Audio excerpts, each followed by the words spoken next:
Abenshi muri twebwe byagorana ko uhagarara imbere y'abantu barenga 400 ukaba waririmba yewe ku buryo ubasha kuba wakura amarangamutima y'umuntu wese uri kukureba cyangwa se uri kubasha kuba yakumva muri ako kanya. Gusa uyu nguyu we yabashije kuba yabikora akiri umwana mutoya ku myaka 7. Byagorana cyane kuba ukoresha imbuga nkoranyambaga muri iki gihe uherereye mu gihugu cy'u Rwanda ukaba utari wabona video z'uyu mwana.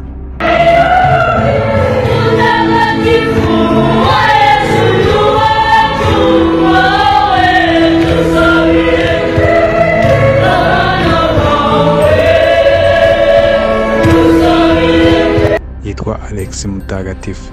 Uyu nguyu akaba ari umwana wavutse mu 2018, akaba yaravukiye mu karere ka Burera. Uyu mwana akaba yaravutse nk'abandi bana bose bisanzwe, gusa impano ikaba itaratinze kwigaragaza dore ko yewe wavukana n'abandi bavandimwe be 3, ariko muri abo 3 nta n'umwe wigize ubasha kuba yamenyekana nk'uko uyu mwana we yabashije kuba yamenyekana.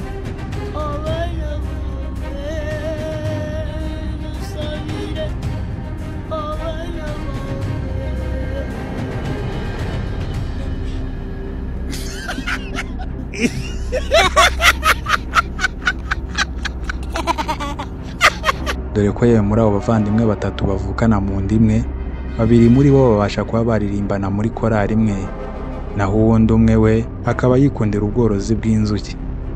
Ariko ibi byose se wakibaza ate se byabashije kuba byahinduka bite? Uyu munsi tugiye kurebera hamwe imva n'imvano cyangwa se ahantu uyu mwana yabashije kuba yakura impano koko. Njye wabakoreye ikiganiro, amazina yanjye nitwa Abdati. Murakaza. Mu busanzwe papa akaba ari umunyabiraka nk'abandi bagabo bose babyuka mu gitondo bagiye gushakira amaronko abana be nk'ubisanzwe. Gusa uyu mubyeyi we twaramwegereye atubwira ko ashimishwa ubwe kuba byuka nibura akajya mu kazi, yataha nimugoroba akasanga abana be bari kuririmba bishimye cyane, dore ko yewe baba bari kuririmba n'indirimbo z'Imana cyangwa se indirimbo zihimbaza Imana, akabifata nk'umugisha ku ruhande rwe. Ikindi mama we nawe akaba amaze iyindi myaka 25 aririmba muri korali. Iyi akaba ari korali yahariye iwabo n'ubundi muri Burera, akaba ari korali yitwa Twamamaza Ibitangaza. Iyi korali akaba ari nayo uyu Alex Mutagatifu nawe yakuriyemo, akaba yarayikuriyemo nk'abandi bana bose ko yajyanaga na mama we agatangira kujya aririmba, akajya afatwa nk'abandi bana nyine muri korali aho ngaho bisanzwe. Uyu Alex wakomeje kujya aririmbana na mama we muri iyi korali yitwa Twamamaza Ibitangaza, nyuma yaje kubona umuntu wari ugiye gushinga korali bitaga Poekatores. Iyi korali kugeza na n'ubu ngubu ariyo uyu Alex yewe n'abavandimwe be babarizwamo. Uyu Alex akaba amazemo umwaka umwe aririmbira muri iyi korali ya Poekatores, ari naho izina rye ryatangiye kuzamuka cyane, dore ko nawe bari mu b'imbere afashe imikoro ayoboye abandi bose. Uyu Alex wakibaza ngo impano ye yaturutse he? Impano ye nk'uko nawe wagiye ubyumva hejuru, impano ye yagiye ituruka ku babyeyi be bombi, dore ko yewe na mama we umaze igihe kinini cyane mu bintu bijyanye n'umuziki. Bikaba binavugwa ko yewe na sekuru we nawe ubwe kuva no mu myaka ya mbere, ubu ngubu sekuru we akaba afite imyaka 48, ariko kugeza na n'ubu ngubu akaba agicuranga umwirongi.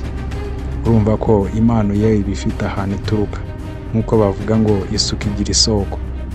Ahangaha yewe titwatinda ye no kukubwira ko uyu Alex Mutagatifu nk'uko umubona nk'aho ari umuririmbyi, gusa uyu Alex icyifuzo cye ntabwo ari ukuba umuririmbyi nk'uko bigaragara. Icyifuzo cye ni uko yazavamo padiri kandi akazabasha kuba yayobora abakatolike bo muri karitsiye y'iwabo bose, dore ko yewe na papa we ubwe aba ari kuvuga ngo nasoza mu wa 6 azamujyana muri seminari abashe kuba yajya kumwandikisha ye nawe arebe ko ubuzima bw'uwo mwana we bwazajya ku murongo. Gusa we nawe nk'icyifuzo cye nk'uko abishaka we n'umuryango we, kuko niho bishyira nk'uko uyu mwana biba bigaragara. Najya nkubwira ati niba wakunze iyi video kanda kuri subscribe, ukande no kuri like, usharinge n'inshuti zawe. Amazina yanjye nitwa Abdati. Ciao.